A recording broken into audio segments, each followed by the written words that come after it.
and welcome to the Welsh Esports League. This week we are going to be watching some DOTA2 matches between some very exciting teams. My name's Kit, I'll be one of your casters this evening, and I'm joined by the lovely Ludejano. Hello. Are you okay? How are you doing today? Oh, I'm really excited to see some homegrown Welsh dotes. It's pretty exciting, and we have got a wonderful match coming up today. So first up, we're going to be watching Pit Ponies versus the Dragons.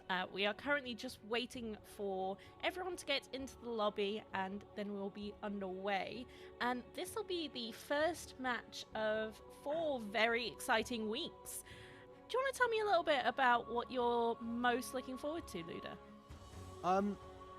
I am most looking forward to seeing some people that I know and love dearly,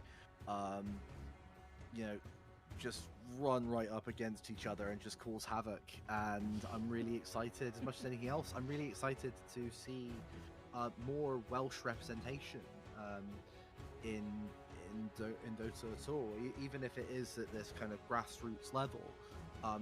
The idea of there being more representation, especially considering that we have quite a few competitors who are, we have quite a lot of female competitors, both AFAB non-binary competitors and trans competitors. The fact that we've got this representation is something that means an awful lot to me.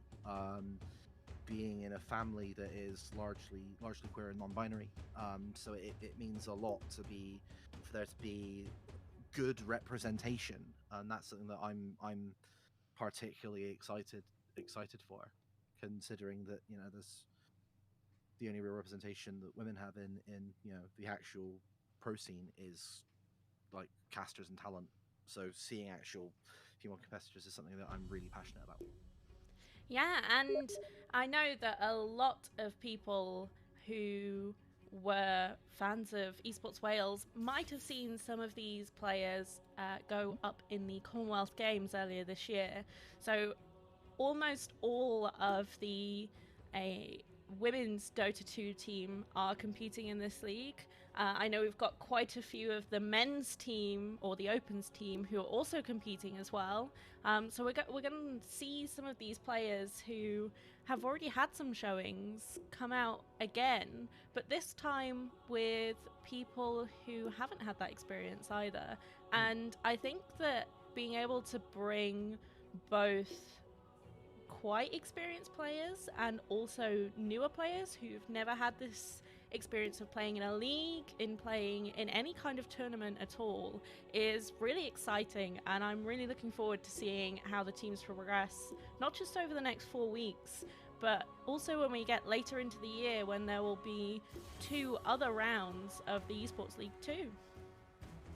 Yeah, it's the fact that it's going to be running at several points throughout the year is also really exciting, and I hope that I get to be part of those as well. Yeah, it's going to be a great thing to watch. I believe our teams are, I think, almost ready, so we should be able to see this first match get underway pretty soon. Is there anything that you're really hoping to see come out of this first match? Techies. Give me techies, you cowards. Techies, okay. Do you want to tell me a little bit about what makes techies so good, just for people who might not have watched Dota before?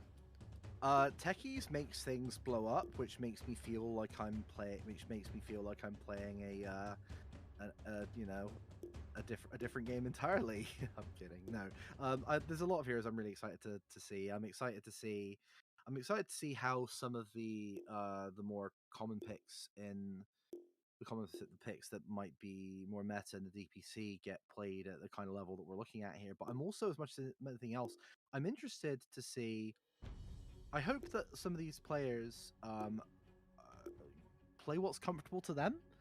So if you've got a player who really likes playing Arc Warden, I'd like to see to see something like that. I'd like to see how if there's a player that wants to, you know, break out an Earth Spirit, or you know, if there's something that, as much as anything else, the things that I'd be most excited to see is I want to see these players have fun. And okay, yeah, people want to win because it is a competition, but I want to see people play heroes that make them happy and enjoy themselves. That's what I would like. Yeah, I always like seeing people come out with these, you know, heroes that are very popular, and not just because they're good in general, but because they're heroes that their particular playstyles really suit, and they just feel comfortable and are content playing them, because that's when you get the best Dota.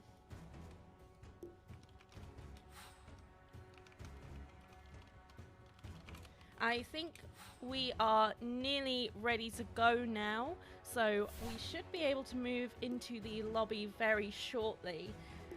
Our final first thought, Luda. Who do you think is going to have the better cosmetics? Oh, well, naturally, Nadia is obsessed with frogs, so Nadia's gonna have, if Nadia plays Shadow Shaman, she's gonna have the frog mouth cosmetic. I don't know if that's set where I don't know if that's set where I know there was going to be a set that came out for Snapfire where she's riding like a toad of some kind. You know, that could potentially be a thing. We could potentially see, you know, are we going to see someone? Are we going to see someone play the female persona anti-mage? You know, are we going to get anything like that? I'm not sure who's going to have the best cosmetics. I can only go based off the people that I've played with before, and I know that Nadia is obsessed with frogs. So I'm expecting to see a frog Shadow Shaman, or else that's a report, honestly. So basically, somewhere in here we'll see some frogs. I'm not sure where, but there should be a frog somewhere in this mix. Although saying that, there's also, we've got a couple of we've got Moby there has a dog avatar, so we could potentially see the persona of Crystal Maiden, or even the Crystal Maiden Immortal with the dog. You know, ooh, that dog is very cute. It's a very good. That's a very good set there. Indeed. I'm currently finding a server. There we go. Ah, here we are. Fantastic. So with that, we will take a look at the game and head over into the draft screen as soon as we can.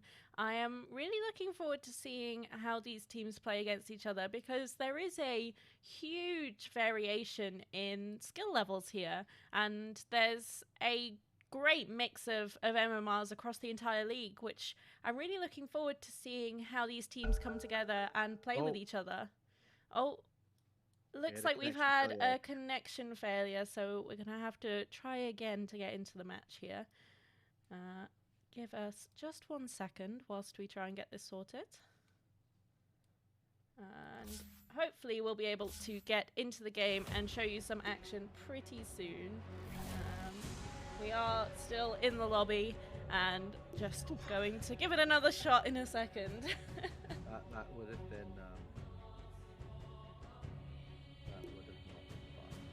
Have to get that restarted. Yeah, it shouldn't be too long before we're able to get into the game now, and hopefully we'll be able to see some pretty good showings from these teams. Now, it is not just the Pit Ponies and the Dragons playing today. We have also got another team playing at the moment, I believe at the moment. So we'll be seeing Swan Esports going up against the Puffins. Because I wasn't there, apparently.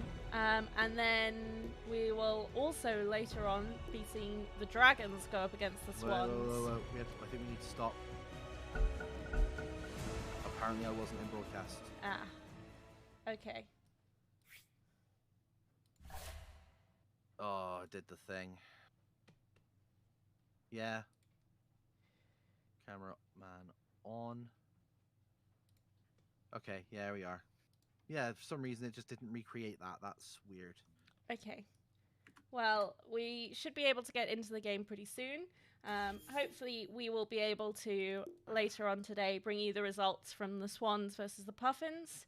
And once again, we will be able to see the Pirates go up against the Goats later on this Twitch channel. So once this game is over, we'll be playing a second game, and then we will be able to give you a bit of a recap over how the teams have fared through the first week here. Now, this is going to be a round-robin tournament, so each team will play every other team, and it will last for about 4 weeks. So for the next couple of weeks, we'll be able to see all of these Dota teams go up against each other one-to-one, and hopefully we'll be able to see some very interesting results coming out as the league progresses. I think we should now be almost ready. Oh, we appear to have lost.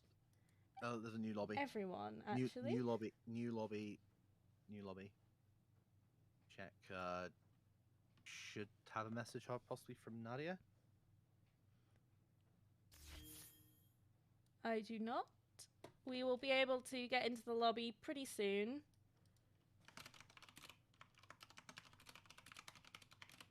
And after that, we will be able to finally see these two teams go up against each other. Sorry about the issues. We will be there very shortly. All players are now ready, so it is just a case of waiting for these lobby details, and we should be ready to go pretty shortly.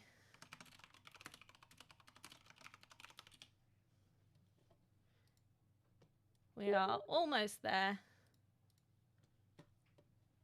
Won't be long now.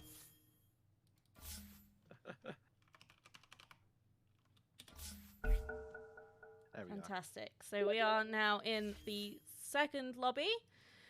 So we do have all 10 players, which is a very good start, and we should be able to get underway soon. Same picks on coin. Fantastic.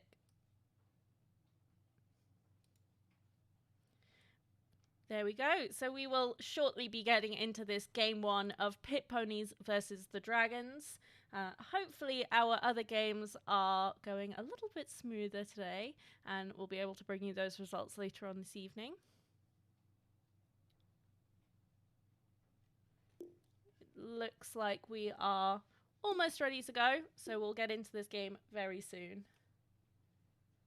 And hopefully we won't have any connection issues this time.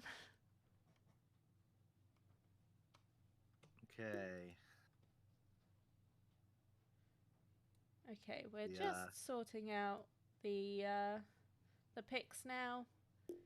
So the Dragons will be selecting Radiant, whilst Pit Ponies will be taking second pick. So we'll have the Dragons selecting first and going for the Radiant side as well. Do you have a preference on first or second pick, Luda? It really depends on who I'm playing.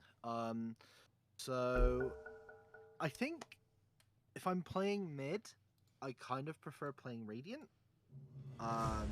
It is Radiant's man. If I'm playing off lane, I prefer Dire, and if I'm playing carry, I'm kind of indifferent. I think I kind of prefer Dire a little bit, but if I'm playing mid, it is Dire's man. I couldn't tell you why. My lizard brain. Okay, so the Dragons first off with the ban of the Tiny. I can understand that. Tiny is a really versatile hero. Can go. Radiant's turn to ban. Dire's turn to ban. The Pit Ponies have decided that they don't want to buy wards, and that's why they've banned Ricky. Yeah, interesting. Radiant's turn to pick. Make life easier for Nadia. It's I personally prefer taking second pick because I am a big fan of overall last pick. Yes, yeah, the overall last pick can be that's the gotcha potential is really high.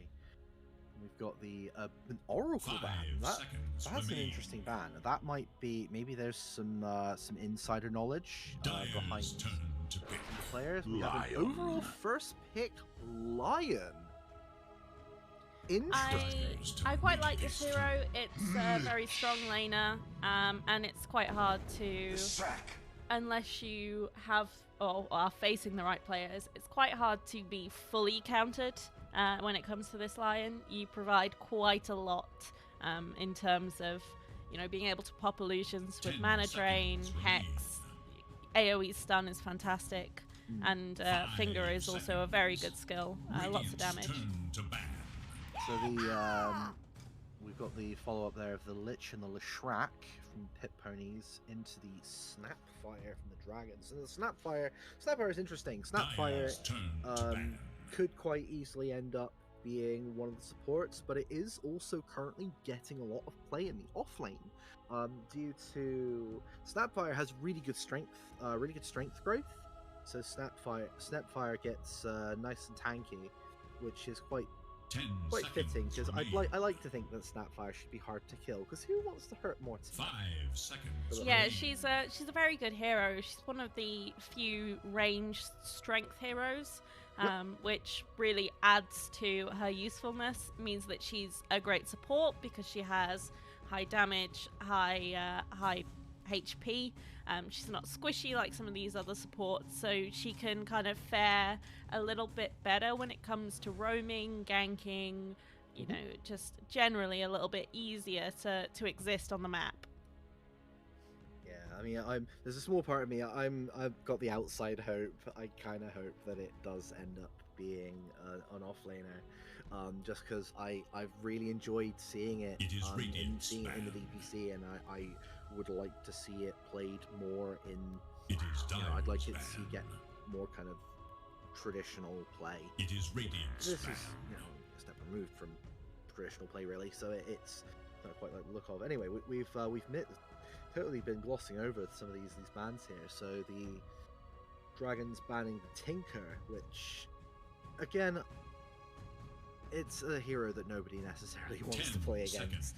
We're in a Tinker game, only one person is having fun, and that's the Tinker. 5 seconds. Yeah, I wonder if they assume that this Lesh is going to be going into the offlane position instead of mid, or if they think that the Pit Ponies are likely to play a Tinker 4.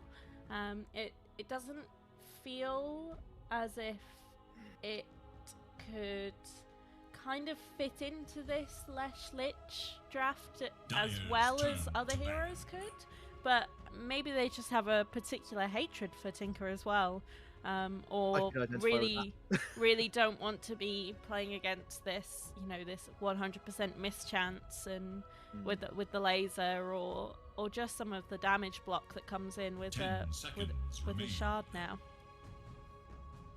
Well, hopefully. 5 seconds remain.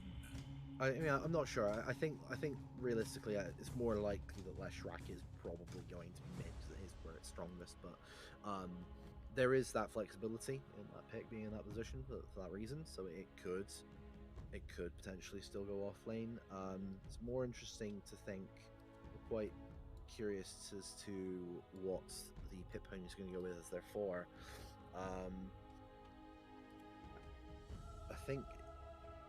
Dire must choose. I think I would quite possibly like to see a shaman from the Pit Ponies, partially because again I choose.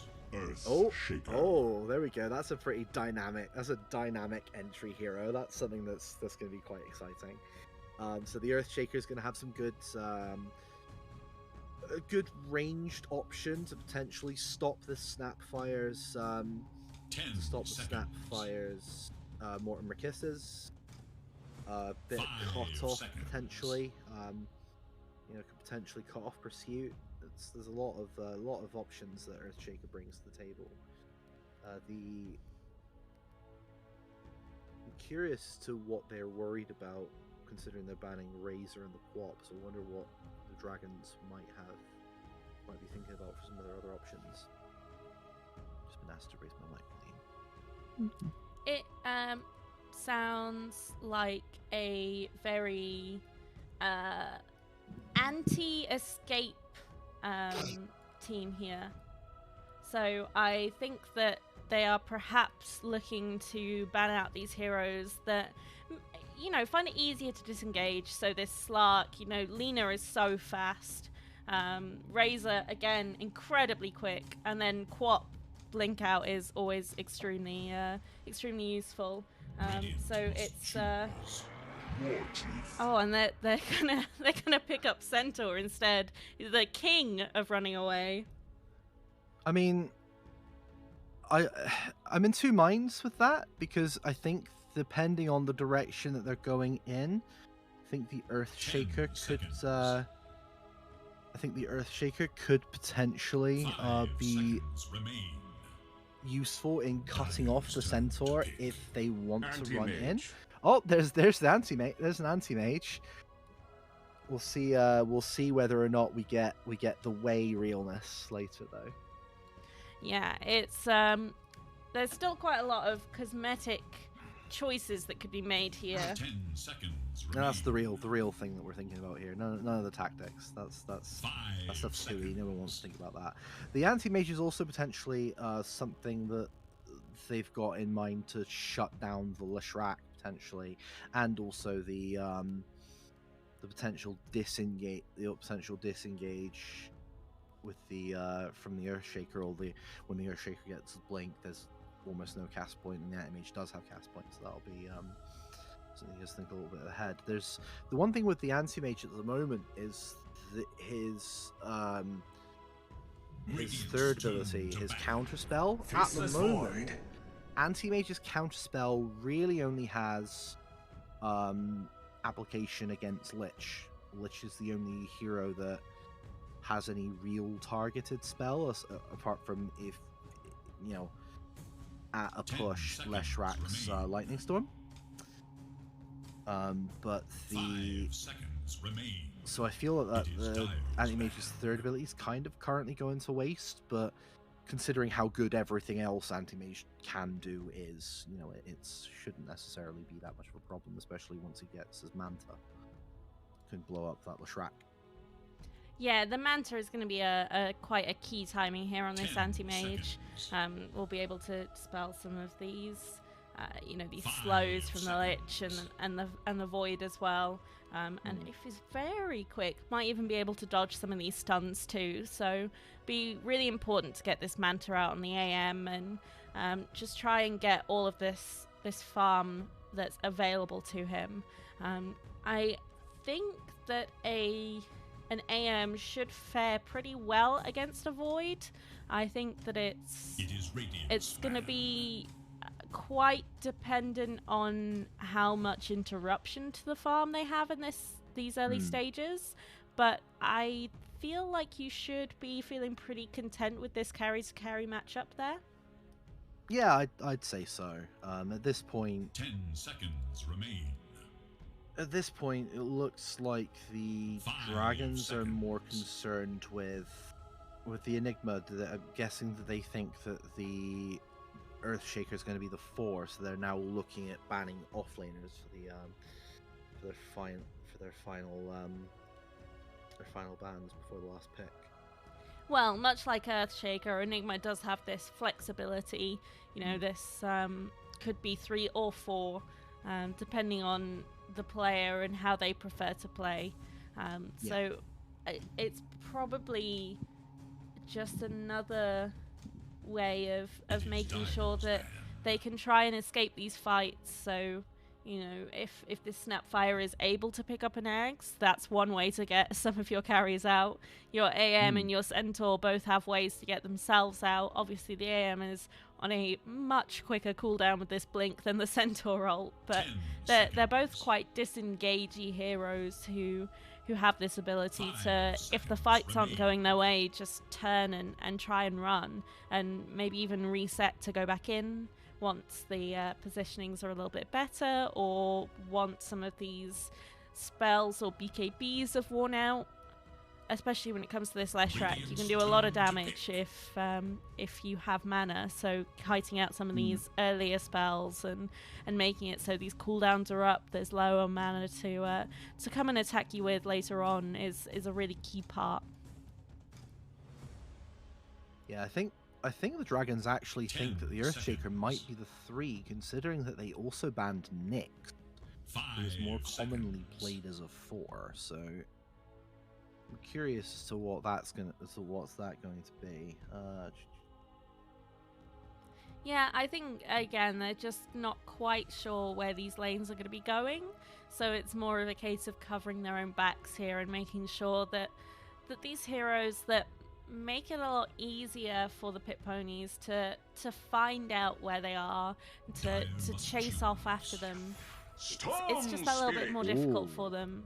And a storm as well. The Dragons clearly do not want to be hanging around after these fights have not quite gone their way, so picked up a whole heap of disengage, but also a lot of engage too. When they feel like they're stronger, when they feel like they've got a chance, they are going to have a whole host of abilities to just descend on these ponies.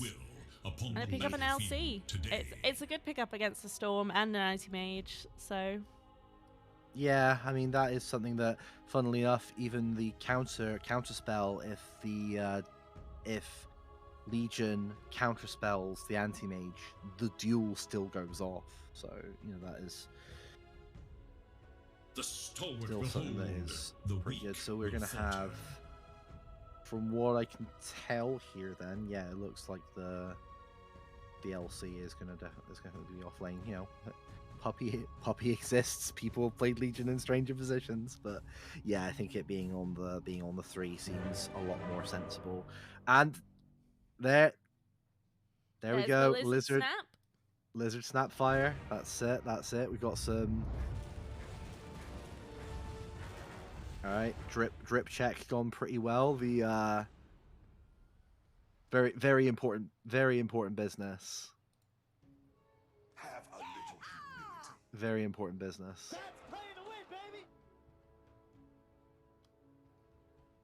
Why is this doing this? Ah, I know what this is. That is my that is my controller being plugged in. That is nothing. Oh, that's a bit really cheeky. wants. A foregone conclusion. Why is it not letting me inspect? Well, I personally think I prefer the Radiant side. In terms of cosmetics? Yeah.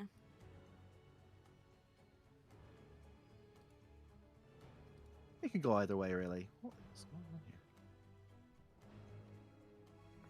on here? I'm a big fan. I think, personally for me, the Radiant have won the cosmetic war, but we'll have to see who wins the actual war when these two teams do finally get underway with their head-to-head match. Shouldn't be too long now, as we have had an unpause.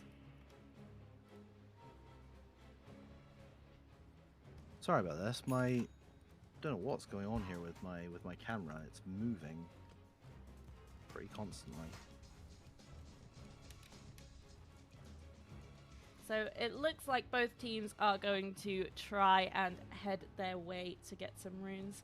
The Dragons do look like they are all going to be heading into this Radiant jungle here. We are seeing both teams heading towards the same side of the map, so there is a potential to have a 1v1, oh well, a 5v5, I suppose, going ahead here. It does look like they're going to try and smoke up and invade over on the side of the pit ponies. Let's see who's going to interact first. Oh, Nadia might get caught out here. She will pop a smoke, but so will the Storm. Like this.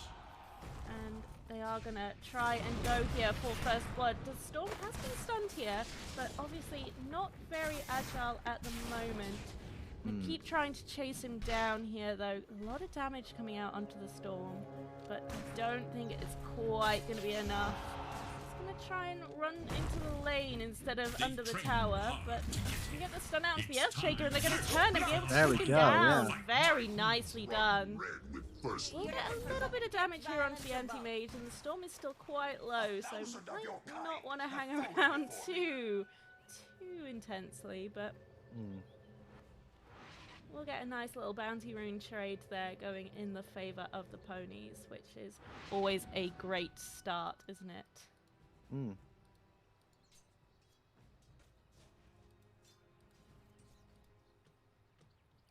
So we will be seeing this this Leshrac going mid up against the Storm Spirit. We're having the Arms for the Centaur dead. and the Snapfire top, as we expected, facing off against the Faceless Void and the Lich. And in bot lane, well, we'll see this this Lion and the Anti-Mage going up against the LC and the Earthshaker. Have you got any thoughts on the current state of the laning phase? How we might expect these lanes to go based on where these heroes have taken themselves? So as it stands, I think the most interesting lane to watch is going to be the matchup of the mid, that Leshrac versus the Storm Spirit. So that's going to be I think where the most sort of most dynamic things could happen. And the Leshrac already has quite a clear advantage, the 5 and 4 over the 2 and 0 from the first wave. So I think that's going to be something that's quite meaningful initially, I would say. Have a little. Yeah, I think that this is a pretty good lane here for this Lash. When you're going up against a Storm, one of the key things is being able to have this rune control, and obviously the Lash is going to want these runes for himself too. So being able to have a hero that will want to contest these runes for their own gain, as well as to harm this Storm, is very good. Getting a lot of damage here on this Storm too. Should be able to take him down with another right click, and yeah, easily picks up there by quarter. But they will be able to take down Nadia in the top lane. There is little hope for Radiant's middle tower. It's not a great point to be in the early laning phase as a POS 1 when you've lost your POS 5. It just opens you up to a little bit more damage, but obviously when you're playing as a Void, you do have a massive advantage over other safe laners in that you have this ability to backtrack damage. So being able to reverse anything that gets put onto you is pretty nice, and will definitely help you when you're forced to lane alone. I'll take that. He'll sniff out this pull and be able to take most of these creeps for the Void himself, which will, I'm sure, be a huge relief here. Oh, the Quartermistress landing more stuns on the Storm. Can we claw? There we go.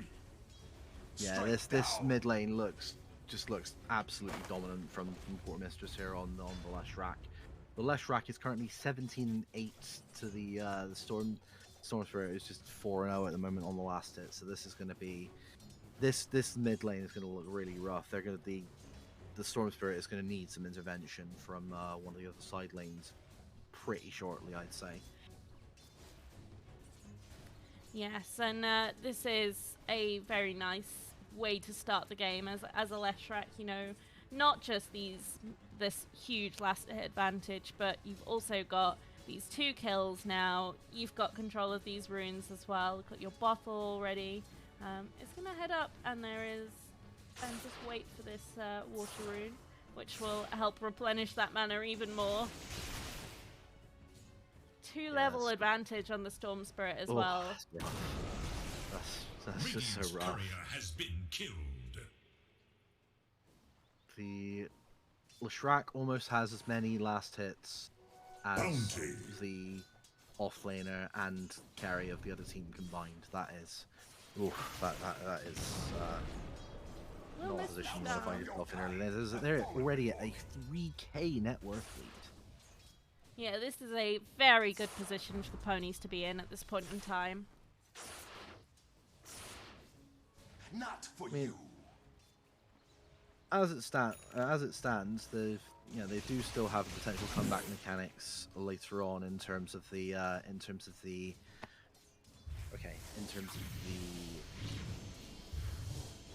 Yeah, they are definitely not out of the game Radiant's by any courier means. has been killed. The Lesh has decided to take a little bit of a dive here. Oh wow! Yeah, it's going to be able to take down the Storm Spirit quite easily there. And your spark. That is incredibly rough. Looks like the Lesh is also going to jungle, is there a bounty rune? Oh, there's even a bounty rune. So there's even a refill. Oh, the dragging of the energy booster. Disassembling the mana booties for the maximum efficiency from the bottle there. Look at these. They are gonna try and. Oh, I thought they were gonna bring the Earthshaker mid here, but looks like he's just gonna be stacking up this this triangle here for the LC when she's ready. Well, probably going to be for the Leshrac or for the Void. Honestly, I would say. Brought the Snapfire mid, but unfortunately that's not going to be enough. He's actually bringing out a lot of damage at the moment, and he's going to go for the Storm Spirit too. Oh. That's not how you want your rotation to go. This was really good of the Earthshaker to rotate. Got some good foresight from there. The Leshrac, again, with the efficiency of the items. I mean, already a good part of the way towards that Bloodstone, and she needs 1,400. She needs 1,400 gold to get to. She's got 4,400 gold to get the Bloodstone.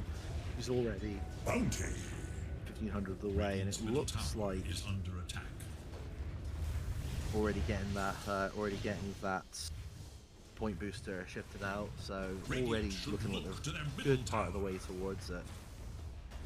Meanwhile, this Storm Spirit is coming back to lane. Currently 4 levels behind. That's incredibly rough.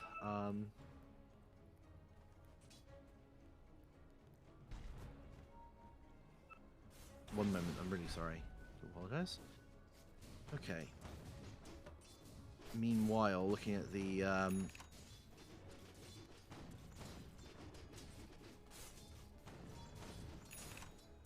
really sorry about this. Really sorry about this, folks. No idea what's going on here, but we've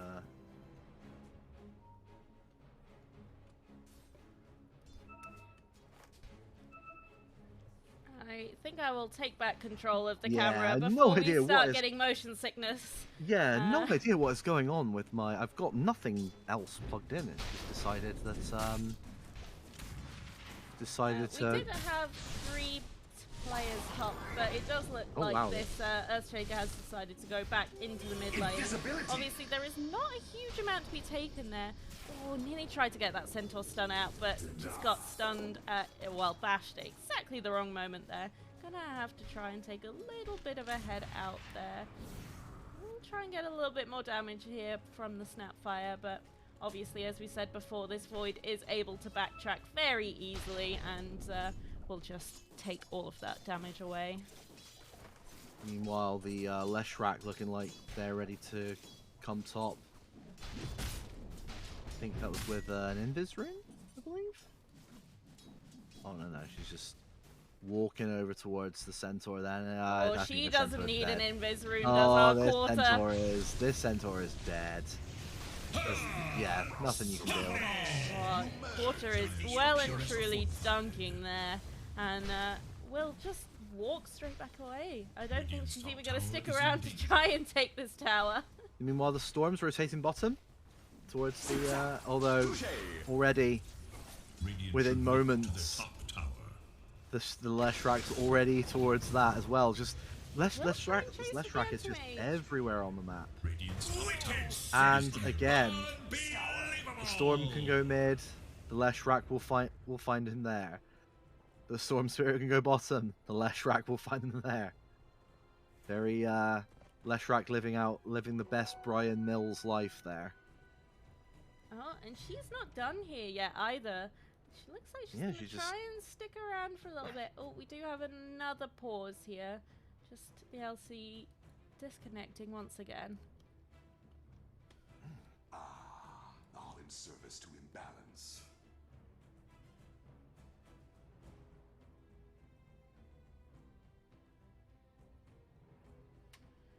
So, how are you feeling about this game at the moment then? It's not been the greatest start here for the Dragons, but have you got any idea on what they can do to try and bring this game back into their favor?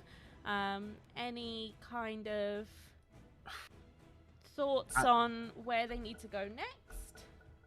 At this point, it's really difficult to say, considering that we're now at an 8K net worth lead. This Lesh racket has just peeled miles ahead of everybody else. I think the only real way that they can potentially get in is by trying to make space around the map and try and see if they can find a way for this anti-mage to be able to farm. The anti-mage currently has on their person one part of their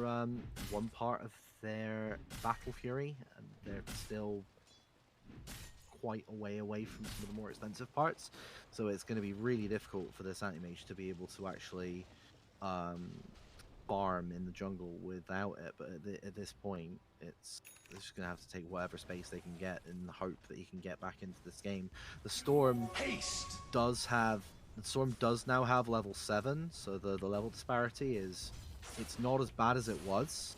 And the Storm does look like they're about to get their finished treads out in the way. That is their treads finished. Meanwhile, Porter is just gonna rush down Bob, but they don't even need her bot. They can get this duel off onto the anti-mage and they're easily able to take him down. Storm's gonna try and come in, but Porter is still far too strong here. Just diving under the tower, trying to chase after the Storm. And the Void's able to get a kill onto the Centaur as well. Potential save from the Snapfire. It's not but then with enough, the though. follow-up stun from the Earthshaker. This team really does want to try and chase you and hold you in place. And I think that the Dragons had a good idea here, trying to go for these heroes who could try and stop this, but this Centaur, it took so long to hit level 6, and now they've only been able to use ult, I think, once so far this game, and it's already looking at a pretty bleak position for them so far. Storm, when you're caught out like that and prevented from running away, it's difficult, and you can try and get these saves out, but the Earthshaker is going to be there to put this other stun onto you and just make it so that you have no hope of getting away. Yeah, I'm starting to think that maybe I'm starting to think that maybe one of the players on the Ponies there thinks that they've got something else they need to be doing straight after this and just wants to hurry up and rush this, because they're playing like they're in a hurry. And I'm in awe at this. An 11-minute Bloodstone here from Quarter. Already been popped to bring her back almost straight up to full health as well. So what do you do against an 11-minute Lesh Bloodstone? I'm not really sure, to be honest. They are going to go with the Void here. Going to be able to get the stun in. Even so, with the ult from the Lich, making it very difficult for them to really go for anything. And the Echo Slam. That was a jump. Yeah, they were able to turn really well here on the side of the Ponies. And they're going to keep chasing as well. Just watch this. Dive past this tower. I'm going to decide it's not worth it. You need to take this tier 1 first, which is very wise. You don't want to get too carried away. The correct usage of the FE line there from Nadia, A++ would commend. Mule Quarter, not satisfied with a really fast Bloodstone, has almost already got the bots, and at that point, I don't know what you do. She's going to be everywhere. I don't really know. She already is everywhere. Yeah, it's going to be like she's going to be Michelle Yeoh. She's going to be everything everywhere all at once at this rate. They do have vision of her, so they are watching her farm this triangle, but what you do? What you do?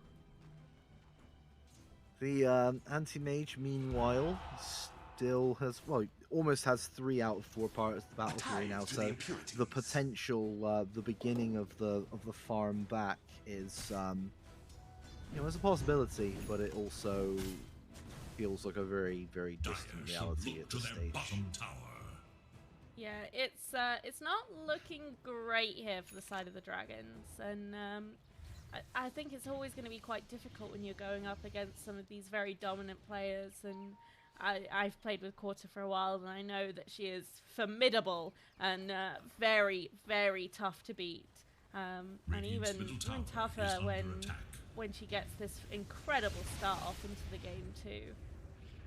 I mean, looking at mid, See if they can go on her here. They are in position, but I don't know how you're going to be able to try and catch her. She's already quite a way away, and I think she knows something's up.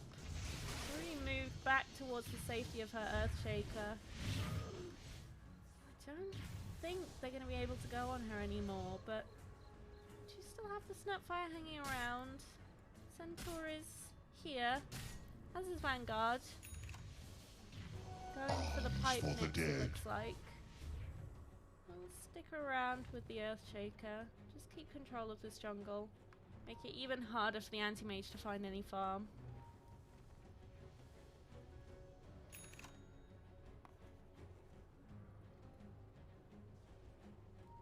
Very close to a fight breaking out in mid, I think. Don't think it'll be very long before we see these teams try and engage each other again. Because I don't think the Ponies really want any farm time. At this point, there's just a case of it.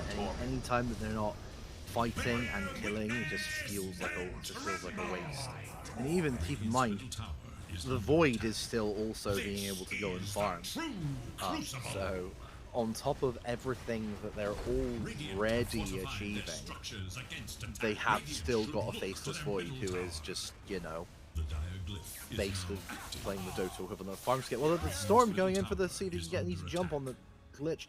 Doesn't even feel confident they can kill the Lich in time before the rest of the team can get there. And Nadia once again with the correct use of the spice with the Effie line there. I'm really proud. Really it's not surprising that this Storm is feeling a little bit vulnerable at the moment, though. They're level 8. They don't even have 3k net worth at the moment. We're on treads, and we are going to potentially see a fight break out here, but no, looks like the Dragons just want to back it out and let Quarter take this this tier 2. And I think they should be rotating through to take this outpost too, and maybe try and take the bottom T2 as well. I don't think they're going to want to hold this game out for any longer than absolutely necessary. Yes, they're just fully going aggressive here. There's a lot of they're playing with a lot of urgency, and you know, as if it wasn't already worse enough that Quarter's having this big push to his lane with everything else she's also got a regen in the bottle just for ready for the next saving big that engagement. one for later. Yeah. Regeneration. Storm Spirit looks quite vulnerable from here if they can get the catch. Oh, and they could get the catch.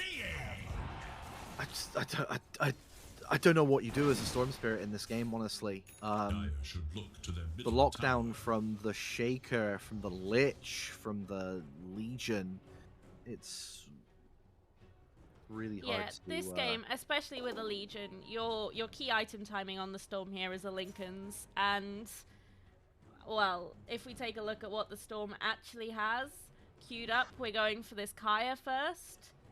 All we've got so far is the robe.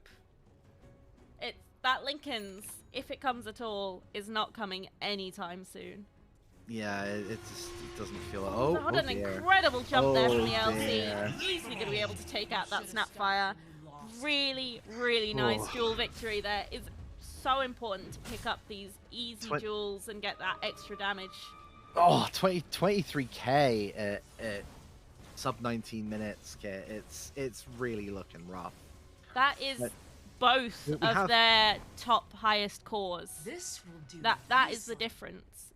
You could remove the Lesh and the Void from this game, and it would still be in the Ponies' favor. That's just a big jump. Oh, they are going to try. There we go, and there's the jump. There's the jump from the and the combo. Oh, that was. Oh. What do you do? There's just nothing you can do. Oh, and the slam! The jump and the slam! It's just not stopping! Like, no, not at all. What do you do? What do you do at this point? Honestly, I wouldn't... And at the moment, they're on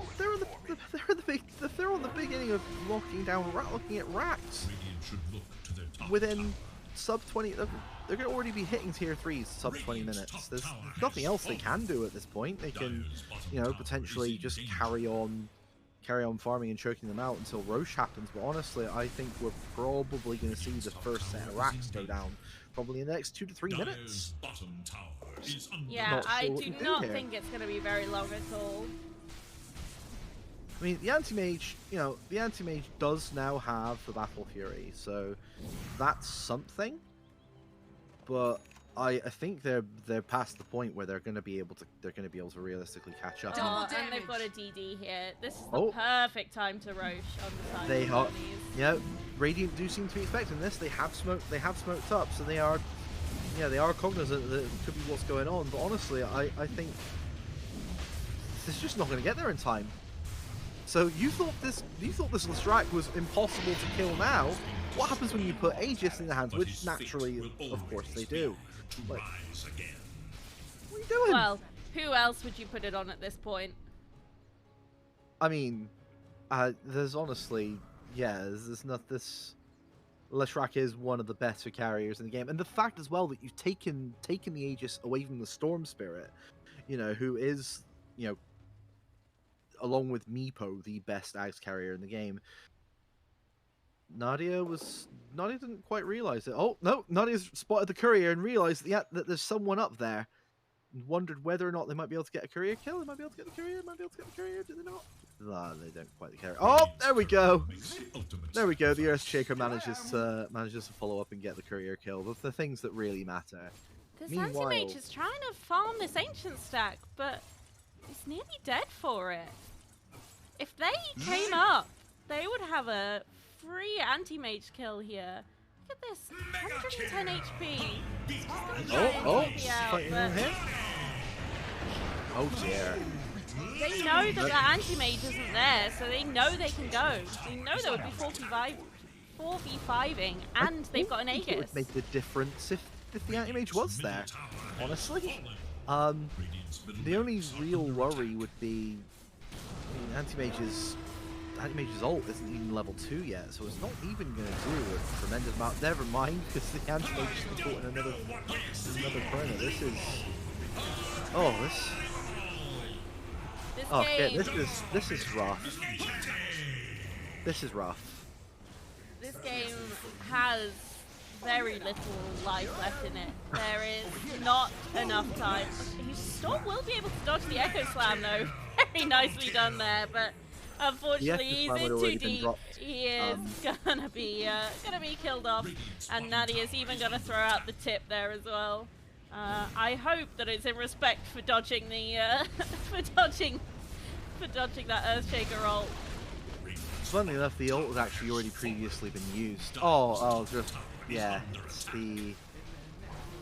was the enchant totem that they managed to dodge, which is still respect, because they were. Oh dear, and another big duel coming in here.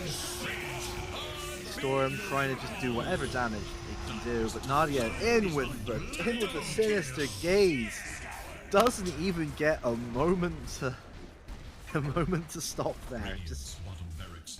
And they Good will Lord. GG out. Yeah, I will respect them for taking it this long to GG out of this game. It was a rough series for them here, and I think that the best thing for them to do at this point is to just get ready and prepare for the next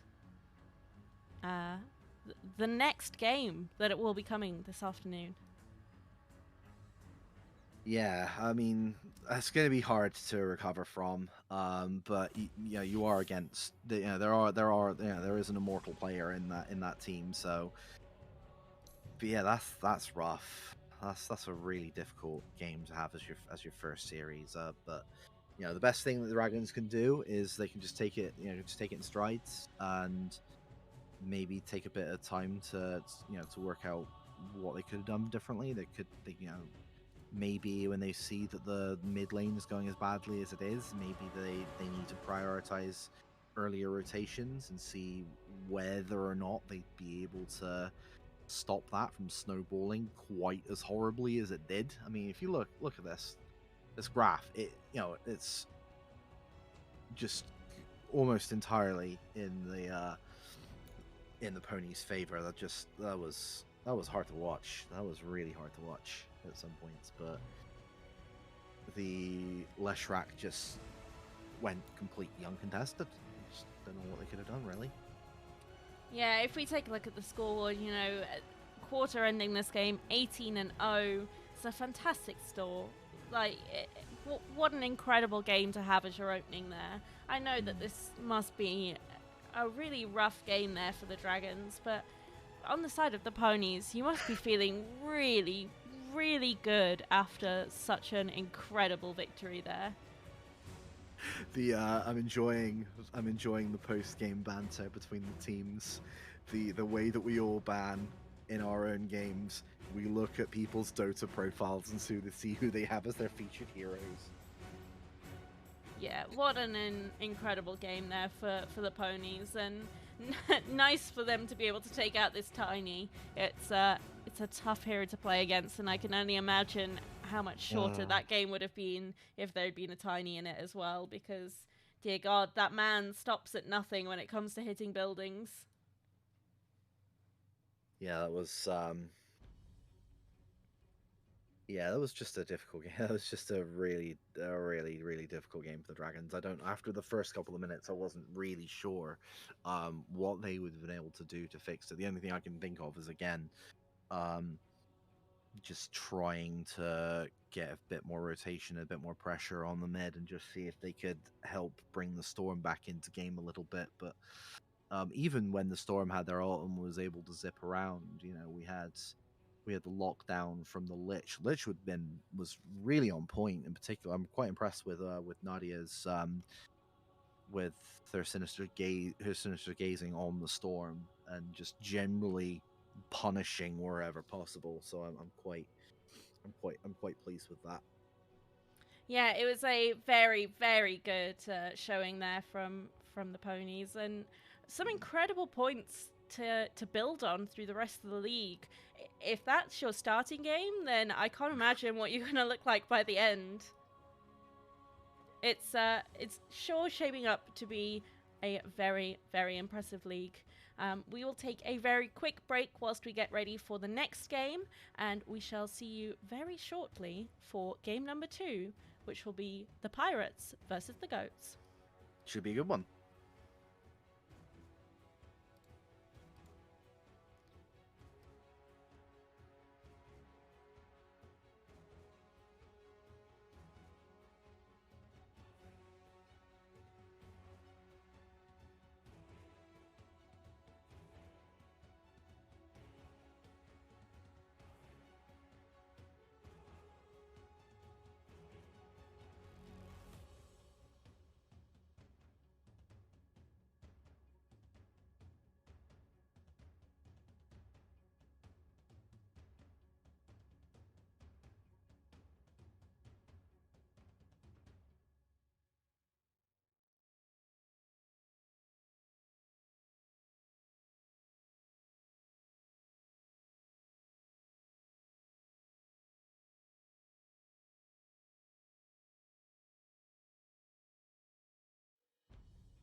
Okay, yeah, just recovering from the first game, but it's we're onto a new game now. We're gonna be seeing some new picks, some new bands. I'm particularly excited for the Goats, as two of my best friends are on that team. So I'm looking forward to throwing all the spice I can at them.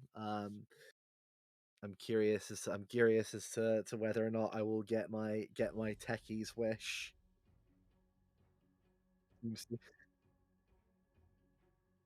If there is anyone who will give you your techie's wish, it will definitely be this team. Yeah, Ash is here for the chaos, I think, as much as anything else. He definitely is. I am really looking forward to seeing how these two teams get on. Do you have any ideas of things you would really like to see either picked up or banned against these teams? Obviously, you know two of these players on the Goats pretty well. So I'm half expecting some. I'm expecting. Fleur's been very excited playing Mirana recently, so that could be a thing.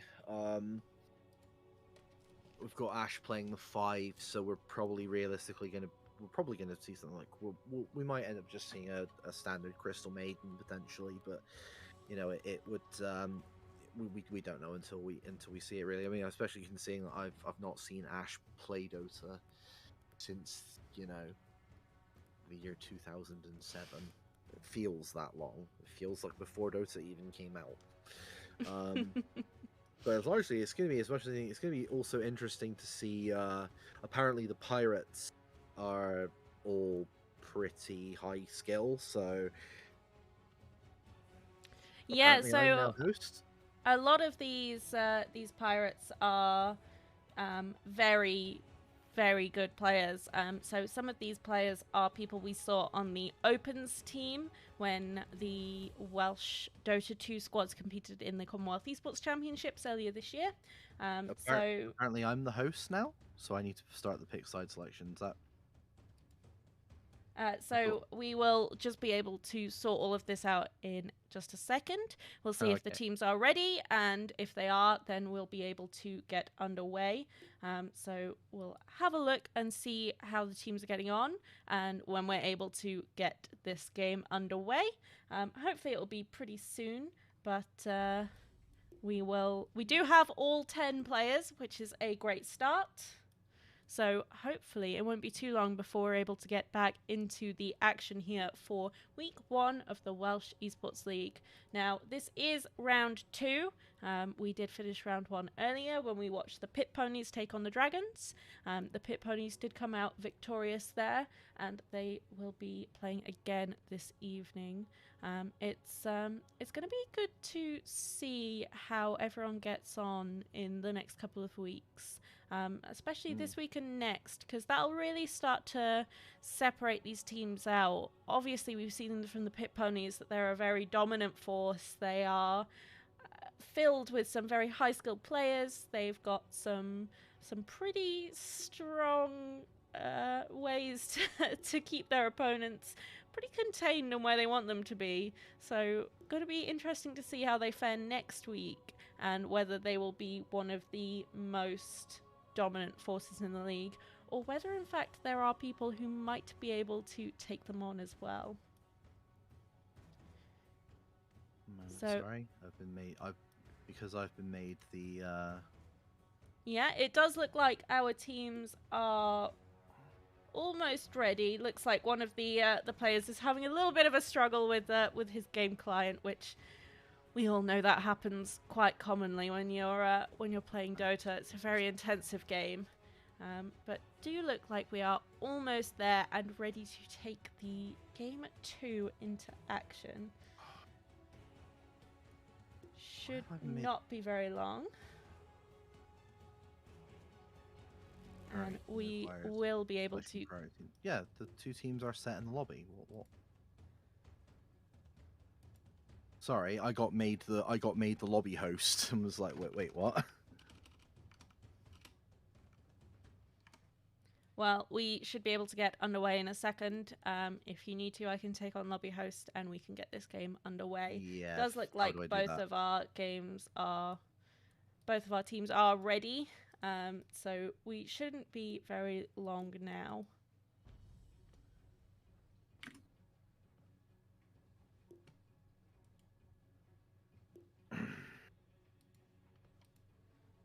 Just sorting out the last few technical issues.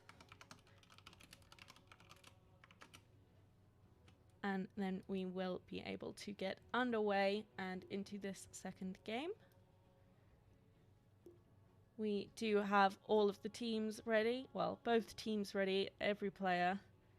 So should not be long now. Just need to get this lobby actually started.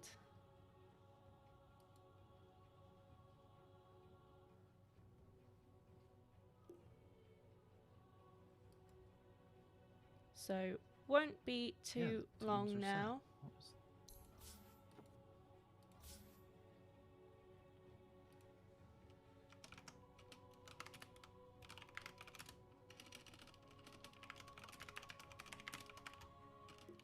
I am oh, looks like we do need to have one of the players restart, so we'll be a little bit longer before we can get into this game, but won't be too long at all.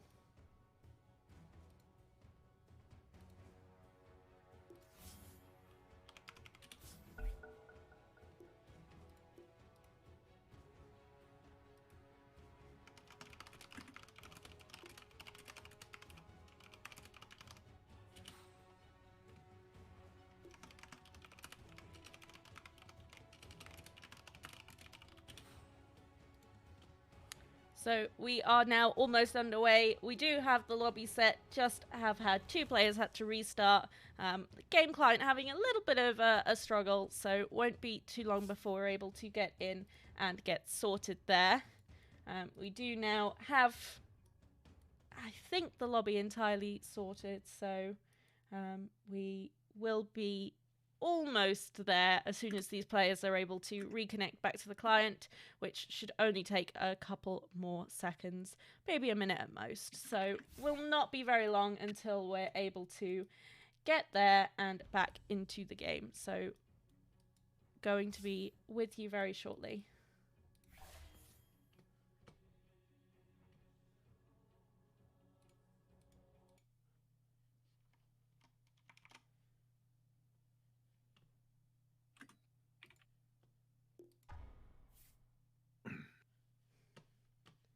And we are just going to get back into the lobby. And so what are you excited to see from this series then, Kit?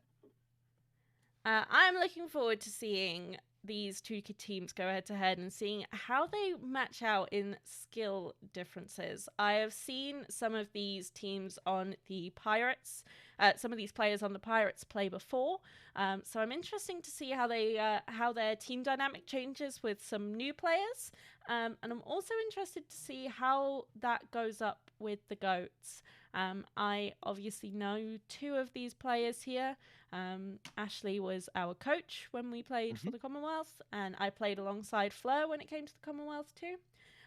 So I know how these 2 operate, and I'm interested to see how they fare in a team going up against some similar or higher skill players. I know how Fleur dealt with that when we played together, and I'm hoping that she'll be able to bring that same kind of like positive attitude and just understanding how this game works and how to keep herself in it as well, which I think is going to be a very interesting thing to see. I think we are now already just going to get the coin toss underway and we'll be able to go straight into the game. So it looks like the Pirates take priority. So they are going to make their choice between first or second pick and Radiant or Dire. They have chosen Dire, so we'll now see which pick priority the GOATs would like to take. I think that we should be good to get underway any second now, as the GOATs have just picked second pick. Feeling Yeah, a little we'll bit do of deja vu there with the pick choices coming in second, but obviously different you've just been into sides. space before. And we are now getting into this game, so we'll be watching the Goats take on the Pirates very Dyer's shortly. turn to ban. So, what are you really hoping to see banned out here? Obviously, you know some of these players. Are there any heroes they're good at that you would not like to see? Are there any heroes that are quite strong at the moment in the meta that you would not like to see? That I wouldn't like to see. Well, I know that Fleur plays an awful lot of Dazzle, so that kind of boring. So I'd kind of like to see Fleur maybe end up playing Mirana.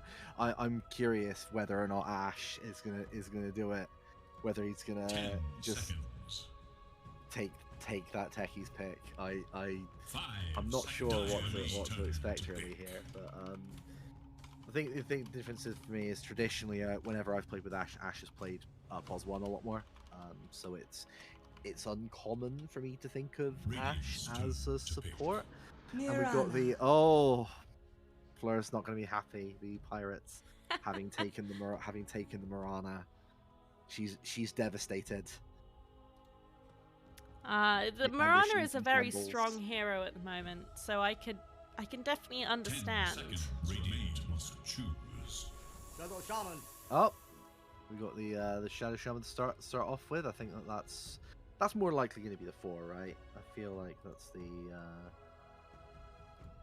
likelier of the two. Yeah, probably. I also have seen Fleur play this Shadow Shaman a couple of times though, so the classic shackle spin combo.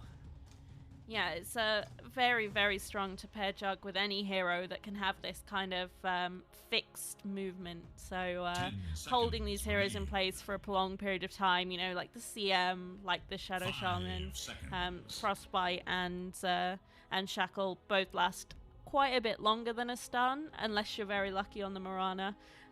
So you do get this extra time to have this damage from the spin coming out. I will pick up a Jakiro. Very nice. It's nice to have these setups for the arrow. Obviously, Ice Path isn't a hugely reliable setup, but can really help to bring this to just make this Mirana have a little bit of an easier time landing some of these stuns. Yeah, I think the Jakiro is probably more likely that the Jakiro is going to be the 5 and Mirana is going to be the 4. But there is some degree of flexibility. In some very rare cases, back when Jakiro had a little bit more strength gain, it wasn't entirely uncommon to see Jakiro played as an offlaner. Something that was, I think it was Ice that did that quite a lot, but that was a fair few patches ago, and I'm fairly sure Jakiro's had quite a few stat nerfs since then. So Jakiro is more likely back to being a POS 5 at a stretch, maybe a POS 4. The sniper ban coming out from the Goats in the second round, so they're concerned about having to get on a hero that sort of stands at a distance and clinks away. So same with the Clinks again, they're really concerned about their ability to close gap on some of these right click heroes. Yeah, it's not going to be easy to get this close in. I think that you have quite good starting points here with both these teams. These are really good, like phase 1 drafts here, especially the Shaman Jug. That's quite a classic opener there. So I think that we're going to see some really interesting things coming out from these teams through the rest of the drafting phase. Just looking at some of these bans as well, they're so varied. I really like that these teams are looking at such a variety of heroes here to try and make this game just go a little bit easier for them. It's not quite as easy to see exactly how they want these games to be played as it was with the bans in the first game, but I do like these. I like any ban that takes a sniper out of the pool. It's a very boringly predictable hero, so I do like seeing it removed. The Clinks is a very similar hero in the respect that it has a very limited set of functions. So I think that these are both quite straightforward bans here, just trying to take away some pure damage that you struggle to get on top of on the side of the pirates. It's nice to see this Enigma ban coming out again. It's quite a strong hero. Obviously relies quite a lot on the ult, but I'll see another Lion game. How do you feel about Lion? It's a hero. It's got a lot of lockdown. I think that by and large, I feel like in a lot of settings where I've played with and against Lion, it's never really felt great, but I imagine with a little bit more coordination. The other handy thing with the Lion is it does also mean that the Shaman can still be either be a 4 or a 5, because the Lion does also pair quite well with the Jug. So it does give them a little bit more of variety in terms of which way round they can play, because they could choose to let the Lion play as the 4 rather than 5 and try and see if the Lion can prioritize getting his blink rather than the Shaman's blink. But, for what it's worth, I think it's probably better to have the Lion play as the 5 and the Shaman as the 4. I'm just curious to seeing what these. Oh, and there's the Tusk. This could quite easily be mid. Tusk mid has been in vogue for a little while now. Thanks 9. But it could also potentially.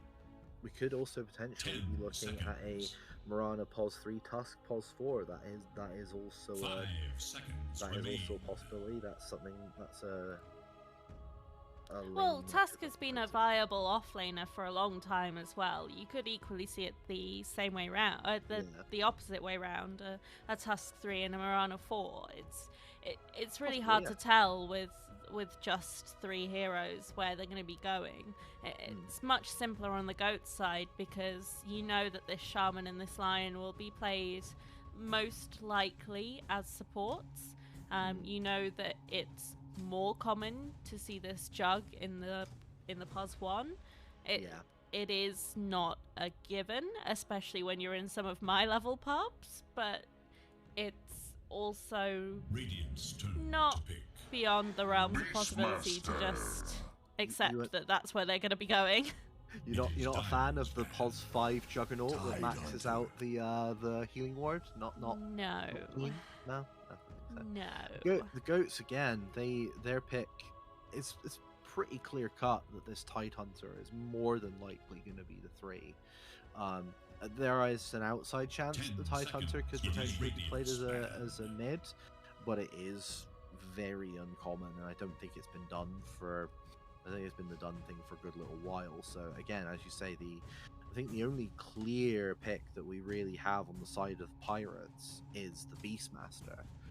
The Beastmaster is almost certainly going to be the 3, and even that could be the Ags mid build. Who knows? But it's more than likely going to be the Beastmaster going to be looking to get that Helm of the Overlord and just looking at running over that lane and just taking over the bottom half of the map more than likely. Yeah, I'm a big fan of the Pirates draft so far. It's very unpredictable. It's very hard to counter because you don't know where these heroes are going to be played. There is a lot more flexibility here, which leaves them a lot freer when it comes to this last pick than, say, the GOATS draft does. If, for example, and it's quite difficult to do with a Juggernaut because he is good against a variety of heroes, but if you'd had your position 1 countered fairly early, you don't really have much flexibility to move about and say, okay, well, I'm not going to put that hero there anymore, like you do with the Pirates draft. And I think that that is a really key part of drafting, especially high skill drafting, is being able to pick these heroes but not give away where they're going, what your plan for them is, and how you want to play the game ultimately. Yeah. I mean, the meanwhile, the goats have spent most of their ban seemingly on carries. I'm not entirely sure what's left in the pool. They could potentially maybe look at maybe a Luna. I do like a Luna. I think Luna could be a potential option here, especially if she gets the early Manta, the rushing. The rushing down buildings and just contributing to, kind of almost like a death ball push. Meanwhile, the goats are yet to get their mid. I mean, they do have overall last pick, so they are probably going to largely kind of shape it around what they end up seeing as the final hero from the Pirates. I mean, at this point, I think then you got a handful of seconds left. I think it is. For me, it might be not Luna. very long. Oh, Shadow Fiend. And the goats with the immediate pick of the Bristleback. Okay, so this is going to be Yeah, so they knew what they wanted to pick on the side of the goats there, didn't they? And nothing was going to stop them.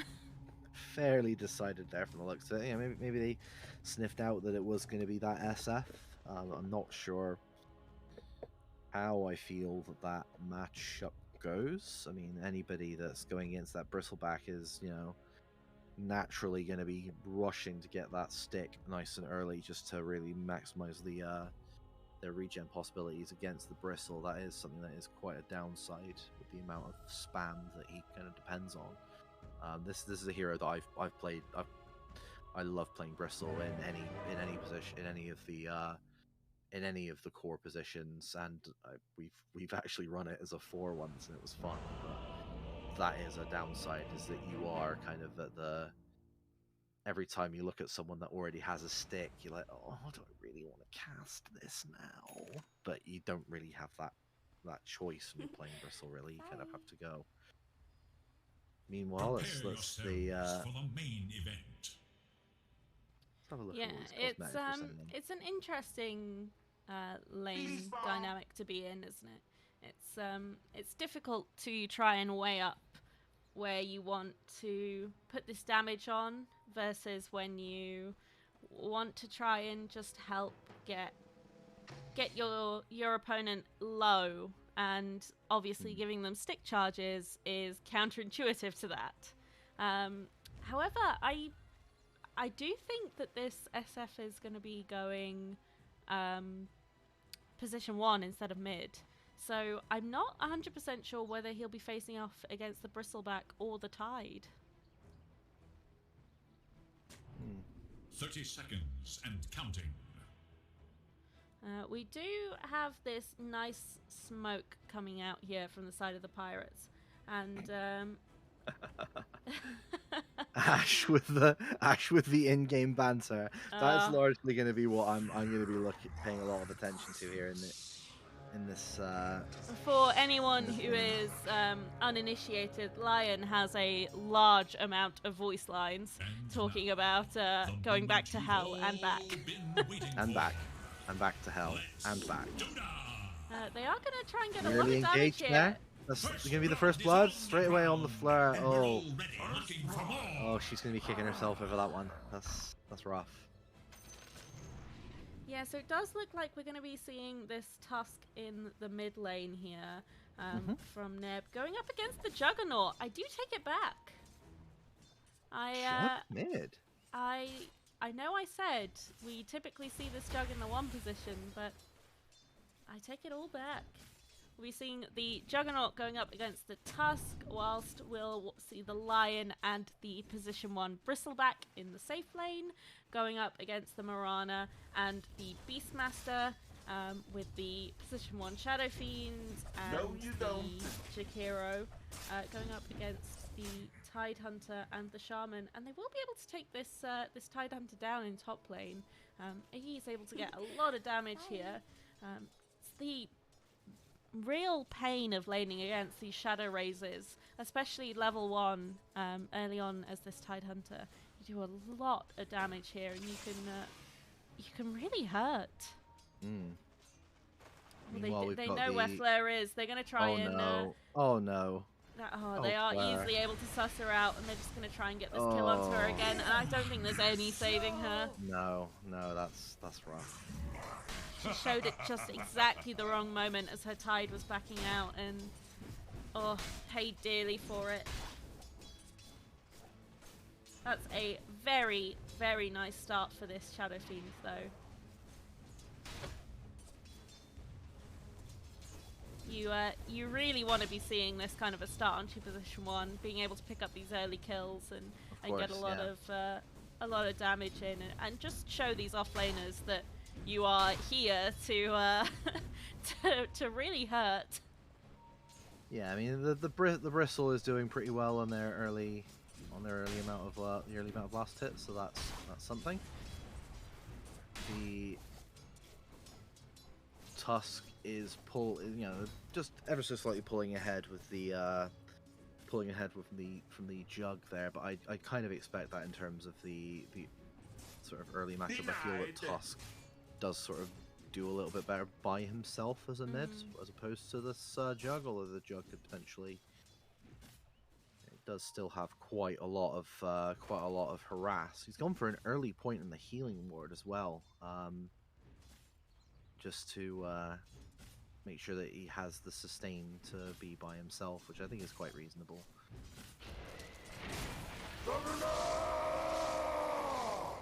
Yeah, and as expected, it's quite an easily tradable lane here.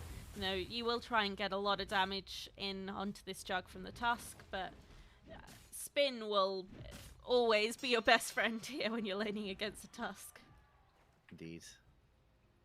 Meanwhile, we are seeing the Shadow Shaman chase off this Jakiro into the river towards mid lane. Not quite able to get enough damage in, but have now isolated this Shadow Fiend a little bit. Not going to be as easy for him to get all of this damage on and really hurt this off lane, but the Jakiro is coming back, and they do run a little bit of a risk of this Shaman going down if they're not careful. Nice Shackle, we'll get a little bit of health back, but not enough. We'll be able to take him down. Yes, this top lane's been really rough for the Shaman there, and we've currently got, this Tidehunter is able to get like a little bit in the lane, but it's just... There's a lot of early moves from the Shadow Fiend and from the Jakiro, so it is something that's quite difficult to really contend against. They will try and get a lot of damage onto the Shadow Fiend there, but it's not enough. And even though the Shaman comes in and tries to get the Shackle to keep her Tide alive, Fleur's just not able to do enough to prevent this Tide from going down. And she comes out from under this tower. She's actually at quite a danger of going down herself as well. I know the Shaman's very low, but I know the Shadow Fiend is very low, but it's not going to be an easy kill. And meanwhile in mid, I completely missed Neb diving under the tier 1 to take this Jug down. Very, very nice use there. So that's the early... So that's the benefits of the Tusk being able to beat the Jug to their 6, getting the early ult off there. Yeah, it's a very, very nice going kill on there. Up here.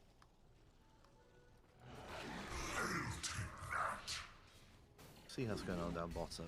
So we've got the Mirana and the Beastmaster that seem to be doing fairly well against this Bristleback. The Bristleback seems to be having the only sort of lane that is going, where he is sort of pulling ahead of his opponent, but it does still feel like it's going to be quite rough once that Beastmaster really, starts getting that Helm of the Dominator finished. It's going to be really difficult to stop them from being able to push the lane down. And eventually, once he turns that into the Overlord, then This They will get Yeah, shackles bottom on lane the is gonna be Jakiro quite top though. Does look like they're going to be able to chase down the Shadow Fiend on this side of the Shadow Shaman from the Shadow Fiend. So Jakiro might end up going down. Oh, very nice attack speed slow. Just able to survive long enough to pick up that kill on the Tidehunter and Meanwhile, escape with his life too. Meanwhile, down bottom, they're able to take out the bristleback. So even that lane is going all the way, and down mid as well.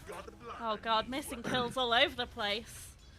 Left, right, and centre. This is a very, very good start here from the Pirates, and I'm not 100% sure how you try and reflip this. So I think this game is in a much better position than the Dragons versus Pit Ponies, which we watched earlier, just because some of these lanes are holding their own, but you've got a Tusk who is doing very well early on, which we all know can be very dangerous. Opens up a lot of gank potential in the other lanes. And speaking of, he is going to be heading bot now, I think. Don't think he's just picking up the and the ult runes. from the Fiend. Again, it's just a lane that this Shadow Shaman just cannot really live in at this point. I'm not really sure what you do on the side of the goats here. And even as the Tide, you've only got 1 point in Kraken's shell at the moment. And again, down bottom, it looks like they might be able to get the line as well. nice Other rotations snowball in in. the Tusk. Yep, there we go. Yeah, we So watched this Tusk get into position earlier, and this is the kind of thing that makes him really dangerous. He's had a great start, which means he can come to these side lanes, he can gank, and just secure these kills on 2 really important targets as well. You know, this lane that was previously doing okay for itself has now just been turned into a little bit of a loss here on the side of the goats here. It's Yes, top 3 net worth already, quite clearly on the side of the Pirates. So they're just plundering. They're gonna snowball lanes into as mid best as they well, can. and they don't even need to use the Tusk ult there. Oh, I think they used it. Oh no, it's just coming off cooldown. Just doing an absurd amount of Down damage. bottom again on the Lion. There's just And they're we're easily already going to be kind able of to pick up this kill on the Bristle too. Very nicely done. I think we're getting to that point almost already, Kit. It just feels like there's very little that that can really be done on any lane. The Jakiro's 3 levels ahead of this. 3 levels ahead of this Shaman. The Shaman's just really not had a good time with it. It's Yeah, and difficult. I think It's a difficult lane to Fleur's credit. It's a difficult lane to live in, with all the nuke damage from that Shadow Fiend and the Jakiro. Even picking up a raindrops, it will be gone in a very short space of time. So it just doesn't feel like there's much I think- you can do. I think Fleur was doing the best thing there. You know, she was just sitting there waiting in XP range, but this Tusk is coming up now as well. And they've got vision. They're able to snowball onto this jug, and oh, the ice shards. Will they be able to get? Oh, might struggle to pick up this kill actually. Spin coming out really nicely, and they've had a really good rotation here. I'm gonna try and get a lot of damage here, but that Shadow Fiend ult coming out really nice there to stop the assault from the Tidehunter, but he is not going to stop. Ice shots. The area control. Very nice snowball there. Nicely picked up there by Neb. Kill onto the Tidehunter. Oh, Might be able to get a counter kill. They finally get themselves on board with the Jakiro kill. Very nice. Little tiny injection of gold for the bristleback, because Lord, they need it now. Yeah, that was a nice shackles there from Fleur, able to pick up that counter kill in return, but it hasn't really made much of an impact on the XP here, because the Jakiro isn't really one of the key players to take out on the side of the Pirates. It's a great pickup. Any kill is a great pickup, but it's not really changed much of the state. Meanwhile, as I said, the down bottom is already, you know, the Beastmaster's already been able to take that tower, and now at this point, he's just gonna sit in that lane and just soak it all up. Is already now the most fun hero in the game, so that's kind of. Hero's gonna walk in mid, try and get the ice path. It does hold them. Neb's gonna try and come in with a snowball to take out this line, but Ravage comes out very nice. Oh, what a clutch arrow there onto the Shaman. Feels like they're using a lot of their big abilities and just not getting a tremendous amount of it. They managed to get the Mirana, but this Tusk is still surviving. Which and that's the slash use. They didn't really get much for it. This feels bad. Beastmaster is not a great target to be omni-slashing near, just because he has so many summons that you have a much lower chance of impacting on your enemy heroes when you need them. Yeah, the setup and just constant harass. It just must feel really oppressive to be up against. Top tower is in danger. Yeah, it's a tough game here, I think, for the goats here. And they might be able to get a pick on this Mirana potentially. They've got quite a lot. Oh, the overlapping of the stuns. Oh, that's unfortunate. Bit of Still looked like it was going to be a little bit of a problem for her then, but Neb snowballs in, saves his Mirana, and able to get that kill. And a second kill onto the Lion too. Desperately trying to shackle there for Fleur, but she's surrounded, so she will not get anything from that. Nice arrow, doesn't stun for very long, but Snowball will come in and clean up that kill on the on the bristleback there. 25-3. 12k net worth lead already, almost 1k a minute net worth. This is rough. And that's just the net worth lead. That's not the actual net worth they have either. Yeah, it's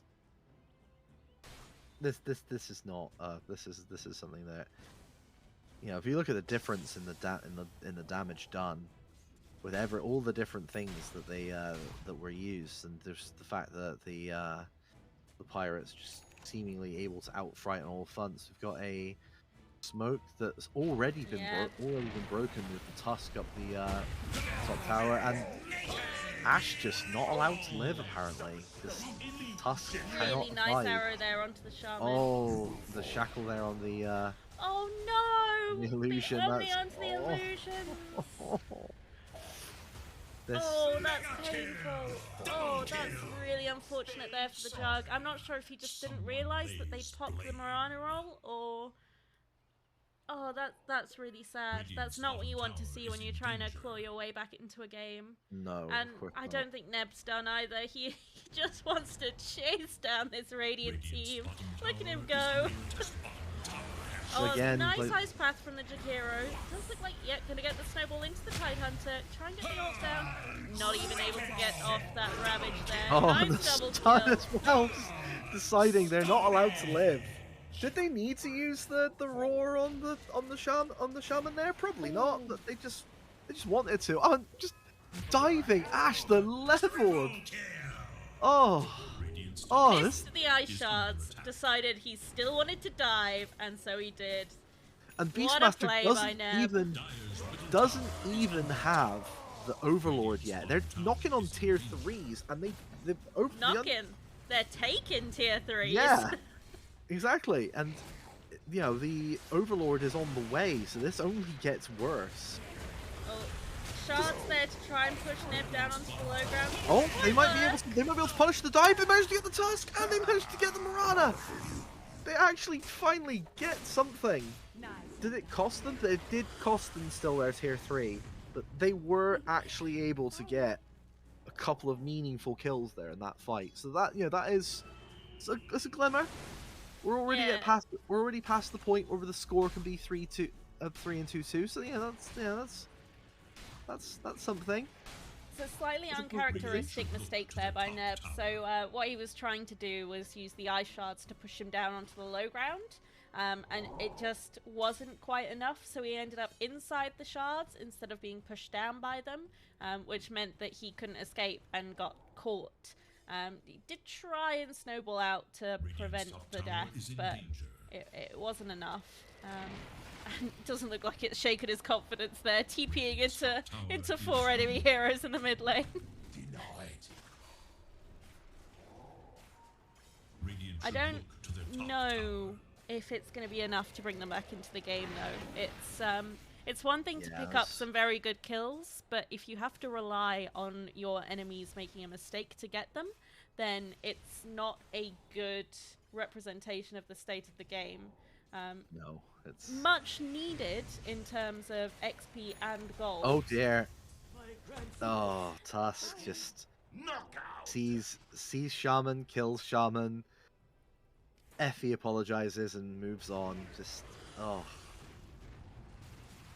meanwhile, the Dire already Roche. looking that decided it's time to Roche. How quickly is that Roche dying? Very. Yeah, that's a quick Roche there, and that's gonna pick up another courier kill. Oh, just Ash with the all chat. Just, I think Ash cold. Yeah, Ash is fully embracing the fact that this is probably a done deal. So it's just trying to just get as much amusement as possible before Nearly have an the game's AC over. finished up on the Shadow Fiend at this stage. Oh, good lord! Bottom tower is under attack. They are hanging around mid near this Bristleback. Are they gonna? No, I don't think they are gonna go on him. Instead, they're gonna look top. Although they've again just able to. Oh, they see Fleur and just decided that Fleur's not allowed to be alive. It's been. I feel really bad. That was an obscene amount of damage there. Although from it the doesn't Shadow seem much Fiend. difference when you'd think that Bristleback would be a tanky hero, because I didn't get that impression seeing that again. They just absolutely chunked them down. This Shadow Fiend is dealing a lot of damage now. We've got the AC and they finished call up. it. They just call it. Yeah. I'm a little disappointed that Ash didn't.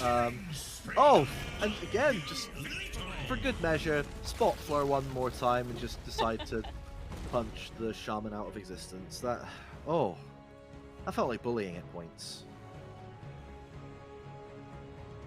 But very dynamic from the Pirates. It was not a good game there for the Goats, was it? That was a very, very painful 20 minutes for them. The casual level 30 Mirana there on Wax. That's feels like that might be a hero you don't let through against them. Yeah, I think that's a message to all other teams facing Pirates, isn't it? You know, this Mirana, dangerous. Very, very dangerous. This Tusk, incredibly dangerous. I wouldn't wanna be against the Pirates with a Tusk still not on the not in the ban bin, but that was just something. Yeah, Neb taking that Tusk 19-2. What an absurd score. And if we take a look at the damage dealt, 22k hero damage just from the Tusk. I'm having to do some very quick maths, but that's over, just under the amount of damage dealt by the entire Radiant heroes. They did about 25k damage there, and and the Tusk alone almost dealt more. That's a criminal amount of damage there. That was less than 20. That was a less than 20-minute game. So over 1,000 hero damage a minute. But if we take a look at this this win probability as well, we can see that it didn't all start to fall apart until about the 10-minute mark. It was still a very even game up until then. So I think that there are a lot of positives to be taken here from the side of the Goats. Like being able to come out of some of those lanes pretty even. If you look at bot, only really started to deteriorate once the Tusk started rotating in.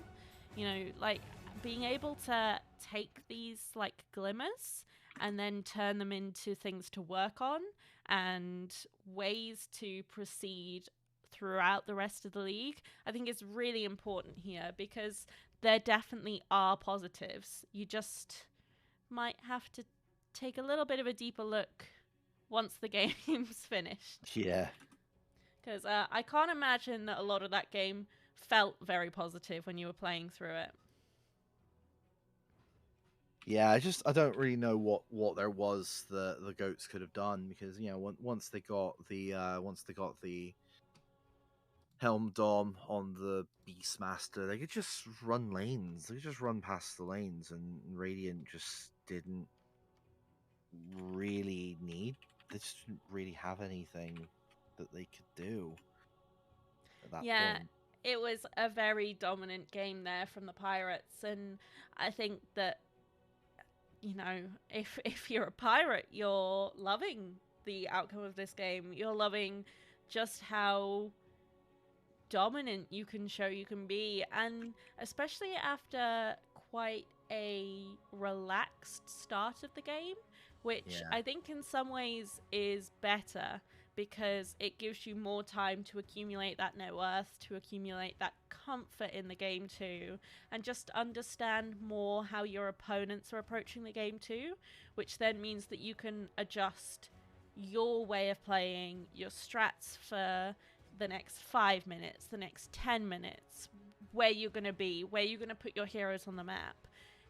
It gives you more time to do that, which means that to kill you, your enemy has to wait for a mistake, such as stranding yourself in the enemy base, instead of being able to come and just know that you're going to be out of position, and that's where they're going to find you and take you down. So really, really well performed there. And as we said, there are positives for the GOAT side. Being able to keep that game pretty even until the 10-minute mark, when it only lasted 20 minutes, is definitely something to take a lot of credit from and be really impressed with, because damn, that was a very dominant game. And if you can hold your own for half of that, then considering that pretty the good. skill gap they're playing against, because a lot of the pirates are immortal and divine, and the average rank of the goats is decidedly lower. The fact that they were able to keep it at like a 3 to 4k deficit at 10 minutes is, that is actually, there is more to be impressed with that than one might think on first glance. Like, we've all been in games where it feels like we're getting smurfed, and the fact that they were able to keep trying and at least be positive, and even with my boy Ash just occasionally deciding to drop the bants in, like having the cold feet. Having the mental wherewithal to at least see the funny side of everything is a lot to be. If only he'd been playing AA. Oh, well, then he wouldn't have feet. But he'd also have a spell called Cold Feet. Yeah, that is. Could use those cold feet to his advantage. Yeah, seems reasonable. I was thinking more about what the hero looks like rather than the actual spells. But yeah, I think the takeaway from this is that the game to watch is absolutely going to be the Pirates versus the Pit Ponies. That's going to be a really really interesting game to see, because we're going to be seeing two teams that dominated really hard go against each other. But as much as anything else, I'm also excited to see the matchup of the teams with lower average MMR, just to see. It'll feel like a more organic game of Dota, but still with the coordination of playing in a proper 5-stack that is communicating and trying. So it's going to be those games are going to be interesting to see. But I think the clear favorites from what we've seen so far now are the Pirates and the Pit Ponies. Yes, and I think we are going to have to wait quite a while before we get to see that game. So we will have to keep our eyes peeled on some of the other matches coming up before then. Speaking of, let's take a little bit of a look at the matches that will be coming up next week.